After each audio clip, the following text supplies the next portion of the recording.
Hi there, I'm Caleb, and you're watching The Future Millionaire Teacher.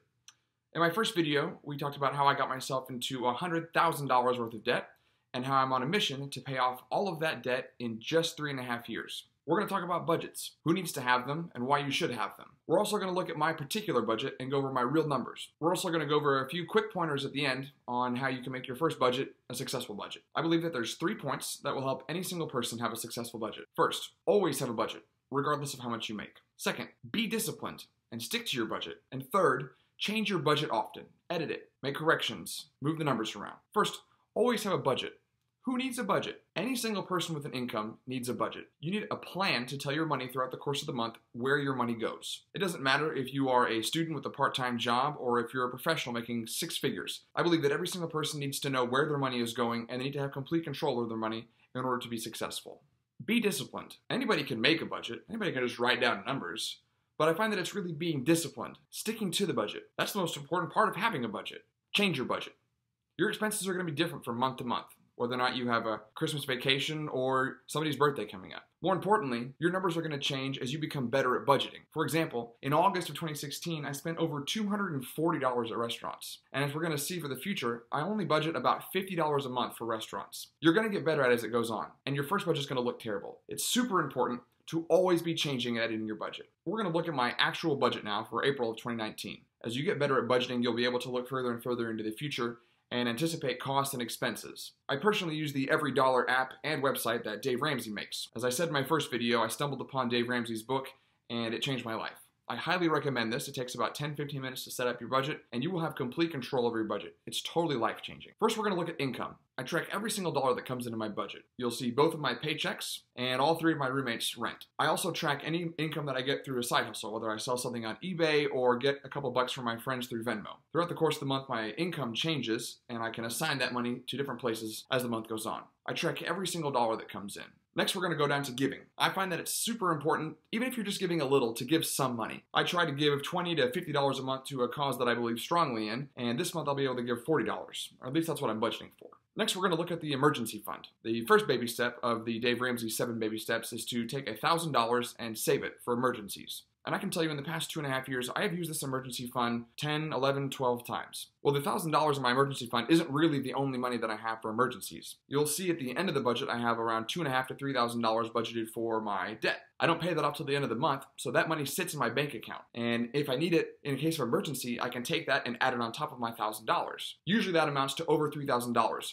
Which is about where my max credit card limit was when I had a credit card. So I don't need a credit card to cover emergencies. I have $3,000 in cash on hand almost every single month. Moving on to bills. I have every single bill that I will pay throughout the course of the month lined up here. I also have it lined out how it pays, whether or not it's through my checking account, whether or not I have to write an actual check, or whether or not I send a Venmo to somebody. These are all the bills that I view as necessary. Rent, utilities, phone bill, stuff like that. You'll also notice that I have an estimate for my utilities, even though I haven't used those utilities yet. Those are an average of the past couple years of what I spend that particular month. That number changes, but it gives me a ballpark idea of where I should be. And I usually estimate a couple dollars higher than the previous month. It's also important to know when your bills are drafted throughout the course of the month. If all of your bills are front-loaded to the beginning of the month, you're going to want to make sure that you have money left over from the previous month to cover that set of bills. Next is transportation. You'll see I have a couple line items here, and I want to start with the work line. Under work, I figured out how many miles it is to get to work, and I did the math out based on the miles per gallon and an estimated cost of gas, to give me a pretty close estimate about what I'll spend on work gas. I also throw in about an extra $30, which is about a tank, for miscellaneous, going around town, hanging out with friends.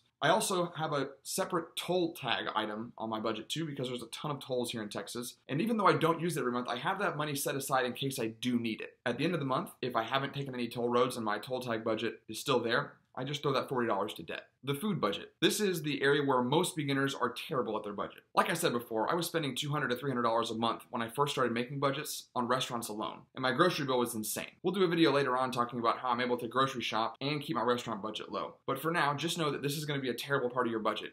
It will get better as you go on. You'll figure out when you're going to go out to eat. You'll figure out when you're going to have time to cook dinner at home. This number is going to go down. just know that in the beginning, it's going to be terrible. The lifestyle section is going to be another area where you're going to have way too much money in the beginning. I know that back in 2016, I had 5 or 6 items that you won't see here because I took them out. I don't need them. I've got it down to a few specific items that I know that I want to spend money on. For example, the miscellaneous section is $60. I give myself $60 a month to spend on whatever I need. This usually ends up being a new pair of shoes if I need it, or a book off of Amazon, or an oil change at the Quick Trip. It's whatever is a small expense that I want to incur that I don't need a separate item for.